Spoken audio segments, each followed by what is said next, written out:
Hi hello everyone, ನಮಸ್ತೆ. Welcome back to my Vidyaraj edu point YouTube channel. ಸ್ನೇಹಿತರೆ, ಇವತ್ತಿನ class top 10 GK questions and answers class ಆಗಿರುತ್ತೆ. ನಾವು ಇದುವರೆಗೂ 390 ಪ್ರಶ್ನೋತ್ತರಗಳನ್ನ ನೋಡ್ಕೊಂಡ್ಬಂದಿದ್ದೀವಿ. ಸೊ ಇವತ್ತಿನ 10 ಪ್ರಶ್ನೆಗಳನ್ನು ಸೇರಿದರೆ ಟೋಟಲ್ ಆಗಿ ನಮ್ಮ ಹತ್ರ 400 ಪ್ರಶ್ನೋತ್ತರಗಳು, ಅದರಲ್ಲೂ ಸಾಮಾನ್ಯ ಜ್ಞಾನದ 400 ಪ್ರಶ್ನೋತ್ತರಗಳ ಸಂಗ್ರಹ ಆಗುತ್ತೆ. ಸೊ ಈ ಎಲ್ಲ ಒಂದು ಪ್ರಶ್ನೆಗಳು ತುಂಬಾ ಇಂಪಾರ್ಟೆಂಟ್ ಆಗಿರುತ್ತೆ. ಸೊ ಪರೀಕ್ಷೆಯಲ್ಲಿ ಯಾವ ಪ್ರಶ್ನೆ ಕೂಡ ಬರಬಹುದು. ಖಂಡಿತ ಅದನ್ನು ಗಮನ ಕೊಟ್ಟು ಓದ್ಕೊತಾ ಇರಿ ಅಂತ ಹೇಳ್ತೀನಿ. ಸೊ ಆಗಿದ್ರೆ ಕ್ಲಾಸನ್ನು ಶುರು ಮಾಡೋಣ ಬನ್ನಿ. ಇವತ್ತಿನ ಪ್ರಶ್ನೆ, ಮೊದಲ ಪ್ರಶ್ನೆ 391ನೇ ಪ್ರಶ್ನೆ. ಸೊ ತುಂಬಾ ಖುಷಿ ಆಗ್ತಾಯಿದೆ, ಯಾಕಂದರೆ ಎಲ್ಲರೂ ಕೂಡ ತುಂಬ ಸಪೋರ್ಟ್ ಮಾಡ್ತಾಯಿದ್ದೀರಿ. ಎಲ್ಲ ಕ್ಲಾಸನ್ನು ಸಹ ನಿಮಗೆ ಯೂಸ್ ಆಗುವಂಥದ್ದು ಕೊಡ್ತಾ ಇದ್ದೀನಿ. ಸೊ ಹಾಗಾಗಿ ಎಲ್ಲರೂ ಕೂಡ ತುಂಬ ಇಷ್ಟಪಟ್ಟು ನೋಡ್ತಾ ಇದ್ದೀರಿ, ಸಪೋರ್ಟ್ ಮಾಡ್ತಾಯಿದ್ದೀರಿ. ಎಲ್ರಿಗೂ ಕೂಡ ಥ್ಯಾಂಕ್ ಯು ಸೋ ಮಚ್ ಅಂತ ಹೇಳ್ತಾ ಕ್ಲಾಸ್ ಶುರು ಮಾಡೋಣ. ಮೊದಲ ಪ್ರಶ್ನೆ 391ನೇ ಪ್ರಶ್ನೆ. ಭಾರತೀಯ ನೌಕಾಪಡೆಯ ಮುಖ್ಯಸ್ಥರಾಗಿ ಯಾರು ನೇಮಕಗೊಂಡಿದ್ದಾರೆ? ಭಾರತೀಯ ನೌಕಾಪಡೆಯ ಮುಖ್ಯಸ್ಥರಾಗಿ ಯಾರು ನೇಮಕಗೊಂಡಿದ್ದಾರೆ? ಉತ್ತರ ನೋಡೋಣ ಬನ್ನಿ. ಹಾಗಿದ್ರೆ ದಿನೇಶ್ ಕುಮಾರ್ ತ್ರಿವಾರಿಯವರು. ಓಕೆ, ದಿನೇಶ್ ಕುಮಾರ್ ತ್ರಿವಾಟಿ ಅಂತ ಆಗ್ತಾಯಿದೆ ಅದು. ಸೊ ದಿನೇಶ್ ಕುಮಾರ್ ತ್ರಿವಾಟಿ ಅಂತ ತಗೊಳ್ಳಿ. ಓಕೆ, ನೆಕ್ಸ್ಟ್ ಈಗ ಮುಂದಿನ ಪ್ರಶ್ನೆ 392ನೇ ಪ್ರಶ್ನೆ. ವಿಶ್ವದ ಅತಿ ದೊಡ್ಡ ಏರ್ಪೋರ್ಟ್ ಎಲ್ಲಿ ನಿರ್ಮಾಣವಾಗುತ್ತದೆ? ವಿಶ್ವದ ಅತಿ ದೊಡ್ಡ ಏರ್ಪೋರ್ಟ್ ಎಲ್ಲಿ ನಿರ್ಮಾಣವಾಗುತ್ತದೆ?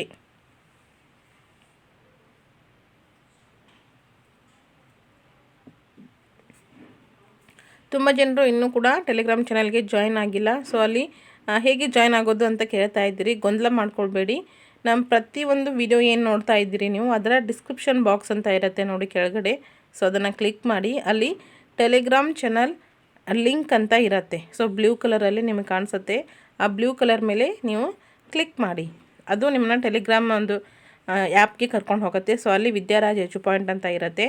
ಕೆಳಗಡೆ ಬ್ಲೂ ಕಲರಲ್ಲಿ ಜಾಯ್ನ್ ಅಂತ ಬಟನ್ ಇರುತ್ತೆ. ಸೊ ಅದನ್ನು ಕ್ಲಿಕ್ ಮಾಡಿ ಜಾಯ್ನ್ ಆಗಿ. ಓಕೆನಾ? ಆಗಿದ್ರೆ ವಿಶ್ವದ ಅತಿ ದೊಡ್ಡ ಏರ್ಪೋರ್ಟ್ ಎಲ್ಲಿ ನಿರ್ಮಾಣ ಆಗುತ್ತದೆ ಅಂತ ಅಂದರೆ ದುಬೈಯಲ್ಲಿ. ಎಲ್ಲಿ? ದುಬೈಯಲ್ಲಿ ವಿಶ್ವದ ಅತಿ ದೊಡ್ಡ ಏರ್ಪೋರ್ಟ್ ನಿರ್ಮಾಣ ಆಗ್ತಾ ಇರೋದು. ಸೊ ನೆಕ್ಸ್ಟ್ ಈಗ ಮುಂದಿನ ಪ್ರಶ್ನೆ 393ನೇ ಪ್ರಶ್ನೆ.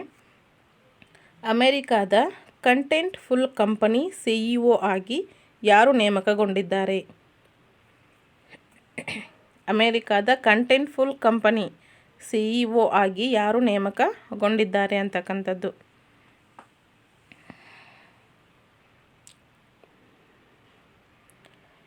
ಆಗಿದ್ರೆ ಉತ್ತರ ಕಾರ್ತಿಕ್ ರಾವ್ ಅಂತಕ್ಕಂಥವ್ರು. ಕಾರ್ತಿಕ್ ರಾವ್, ಅದರಲ್ಲೂ ನಮ್ಮ ಕರ್ನಾಟಕದವರು ಅಂತ ಹೇಳಲಿಕ್ಕೆ ತುಂಬ ಹೆಮ್ಮೆ ಆಗುತ್ತೆ.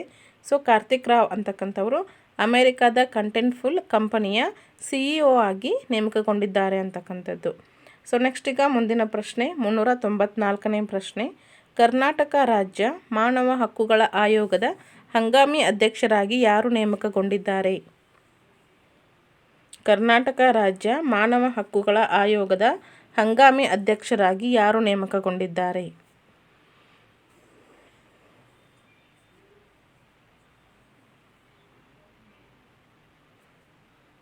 ಉತ್ತರ ನೋಡೋಣ. ಟಿ ಶ್ಯಾಮ್ ಭಟ್ ಅವರು. ಕರ್ನಾಟಕ ರಾಜ್ಯ ಮಾನವ ಹಕ್ಕುಗಳ ಆಯೋಗದ ಹಂಗಾಮಿ ಅಧ್ಯಕ್ಷರಾಗಿ ಟಿ ಶ್ಯಾಮ್ ಭಟ್ ಅವರು ನೇಮಕಗೊಂಡಿದ್ದಾರೆ ಅಂತಕ್ಕಂಥದ್ದನ್ನು ಗಮನಿಸ್ಕೊತೀವಿ. ಸೊ ನೆಕ್ಸ್ಟ್ ಈಗ ಮುಂದಿನ ಪ್ರಶ್ನೆ ನೋಡೋಣ. 395ನೇ ಪ್ರಶ್ನೆ. ಭಾರತದ ಮೊದಲ ಮತ್ತು ಹಳೆಯ ಪರಮಾಣು ವಿದ್ಯುತ್ ಸ್ಥಾವರ ಯಾವುದು?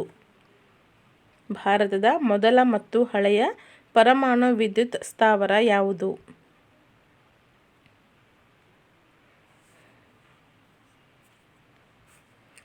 ಯಾವುದು? ತಾರಾಪುರ ಅಂತಕ್ಕಂಥದ್ದು ಭಾರತದ ಮೊದಲ ಮತ್ತು ಹಳೆಯ ಪರಮಾಣು ವಿದ್ಯುತ್ ಸ್ಥಾವರ ಆಗಿರುತ್ತೆ.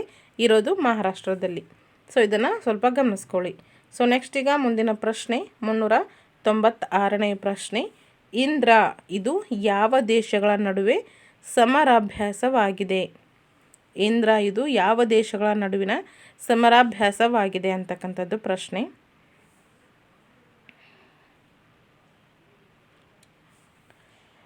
ಉತ್ತರ ನೋಡೋಣ ಬನ್ನಿ. ಭಾರತ ಮತ್ತು ರಷ್ಯಾ ಇವುಗಳ ನಡುವೆ ಇಂದ್ರ ಅಂತಕ್ಕಂಥದ್ದು ಸಾಮರಸ್ಯಾಭ್ಯಾಸವಾಗಿದೆ ಅಂತಕ್ಕಂಥದ್ದನ್ನು ಗಮನಿಸ್ಕೊಳ್ಳಿ. ಸೊ ನೆಕ್ಸ್ಟ್ ಈಗ ಮುಂದಿನ ಪ್ರಶ್ನೆ 397ನೇ ಪ್ರಶ್ನೆ. ಯುನೆಸ್ಕೋ ವತಿಯಿಂದ ನೀಡಲಾಗುವ ಕಳಿಂಗ ಪ್ರಶಸ್ತಿಯನ್ನು ಯಾವ ಕ್ಷೇತ್ರಕ್ಕೆ ನೀಡಲಾಗುತ್ತದೆ? ಯುನೆಸ್ಕೋ ವತಿಯಿಂದ ನೀಡಲಾಗುವ ಕಳಿಂಗ ಪ್ರಶಸ್ತಿಯನ್ನು ಯಾವ ಕ್ಷೇತ್ರಕ್ಕೆ ನೀಡಲಾಗುತ್ತೆ? ಉತ್ತರ ವಿಜ್ಞಾನ ಕ್ಷೇತ್ರ. ಯಾವುದು? ವಿಜ್ಞಾನ ಕ್ಷೇತ್ರ ಯುನೆಸ್ಕೋ ವತಿಯಿಂದ ನೀಡಲಾಗುವಂತಹ ಕಳಿಂಗ ಪ್ರಶಸ್ತಿಯನ್ನು ಅದು ಏನಾಗುತ್ತೆ, ನೀಡಲಾಗುತ್ತೆ ಅಂತಕ್ಕಂಥದ್ದನ್ನು ಗಮನಿಸ್ಕೊತೀವಿ. ಸೊ ನೆಕ್ಸ್ಟ್ ಈಗ ಮುಂದಿನ ಪ್ರಶ್ನೆ 398ನೇ ಪ್ರಶ್ನೆ. 2023ರ ಪದ್ಮವಿಭೂಷಣ ಪ್ರಶಸ್ತಿ ಪಡೆದಂತಹ ಕನ್ನಡಿಗ ಯಾರು? 2023ರ ಪದ್ಮವಿಭೂಷಣ ಪ್ರಶಸ್ತಿ ಪಡೆದ ಕನ್ನಡಿಗ ಯಾರು?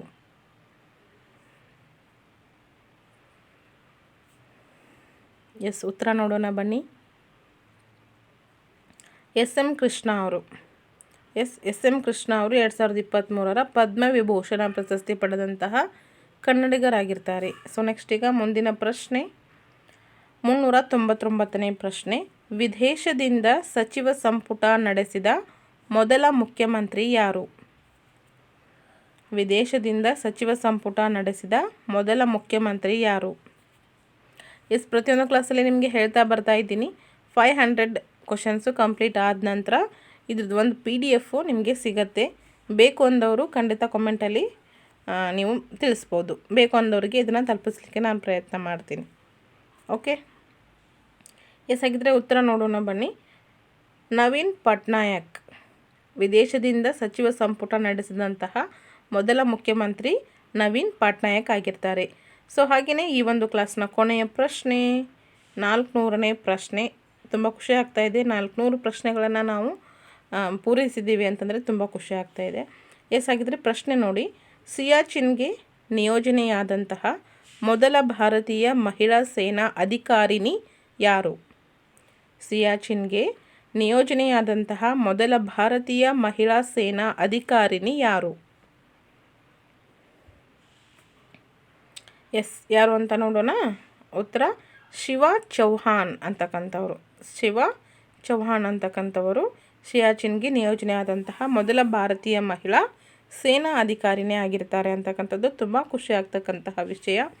ಸೊ ಅದೇ ರೀತಿ ಈ ಇಷ್ಟೊತ್ತು ಕ್ಲಾಸಲ್ಲಿ ನಮ್ಮ ಜೊತೆ ಇದ್ದು ಸೊ ಎಲ್ಲ ಪ್ರಶ್ನೆಗಳನ್ನು ನೋಡ್ತಾ ಎನ್ಕರೇಜ್ ಮಾಡಿದ್ದಕ್ಕೆ ಹಾಗೆ ಎಲ್ಲ ಮಾಹಿತಿಯನ್ನು ಸಹ ನೀವು ತಿಳ್ಕೊಂಡಿದ್ದಕ್ಕೆ ಥ್ಯಾಂಕ್ ಯು ಸೋ ಮಚ್ ಅಂತ ಹೇಳ್ತಾ, ಇದೇ ರೀತಿ ಎಲ್ಲರೂ ಕೂಡ ಸಪೋರ್ಟ್ ಮಾಡ್ತಾ ಬನ್ನಿ. ಸೊ ಒಳ್ಳೆ ಕಂಟೆಂಟನ್ನು ನಿಮಗೆ ಕೊಡ್ತಾ ಬರ್ತೀನಿ. ಸೊ ನೆಕ್ಸ್ಟ್ ನಾವು GPSTRದ ಡಿಸ್ಕ್ರಿಪ್ಟಿವ್ ಕ್ವಶನ್ ಆನ್ಸರನ್ನು ಸಹ ಇನ್ನು ಮುಂದೆ ಬಿಡಿಸ್ತಾ ಬರೋಣಂತೆ. ಓಕೆನಾ?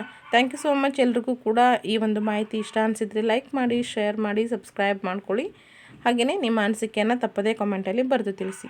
Thank you so much for everyone. Thanks for watching. Next ಕ್ಲಾಸಲ್ಲಿ ಮತ್ತೆ ಸಿಗ್ತೀನಿ.